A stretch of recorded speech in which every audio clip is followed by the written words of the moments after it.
But then COVID, it was like the entire millennial cohort became financialized overnight. And we'd all kind of given up that the millennials were ever going to be financialized. We thought they're never going to trade stocks. They hate the whole thing. They grew up with Occupy Wall Street.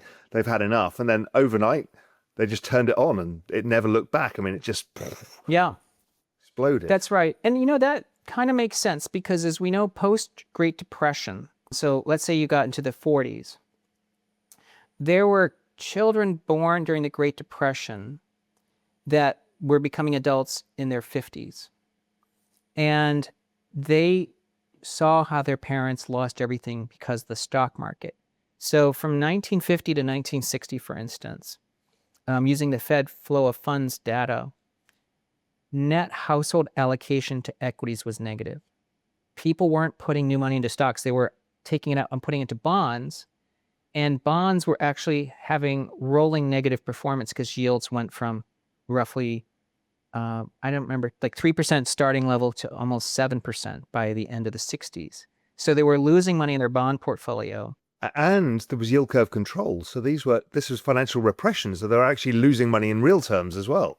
That's right. And so, of course, guys like Warren Buffett did famously well, but it shows you like there's a generational scar. And I think that post.com, Gen X was generationally scarred, which is why hedge funds did very well in the 2000s, but retail investors didn't buy stocks. And then, like you're saying, 2020 is when the first millennials were in their 30s.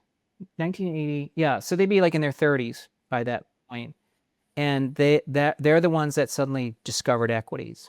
And they discovered crypto as well, which was Yes. at the same time. So give me your crypto story as well. Where did that come in? You know, Bitcoin actually had come up in several discussions when I was at JP Morgan, and John Normand, who was the head of FX at the time, had talked about it. He wrote several pieces about.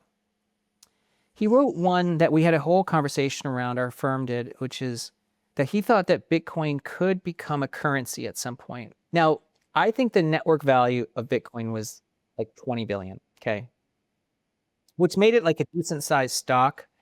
But he was saying that it was obviously mostly for dark web and, you know, illicit purposes. So I didn't think much of it, and I didn't even follow Bitcoin. But then we started Fundstrat. And then in 2017, I remember just for some reason, I think I saw the price of Bitcoin again, and I was like, whoa, this thing just went 10x in just a few years. And so I'm like, I've covered stocks enough to know that sometimes when something does a 10x, it means there is something to it, not that it's a bubble. Like most people, I think, tend to think if something's gone up a lot, it's a bubble. But actually, in the equity world, a lot of times it's actually telling you something's real. Particularly when it's a network. That's the big difference. Yes. Networks tend to do this much more consistently.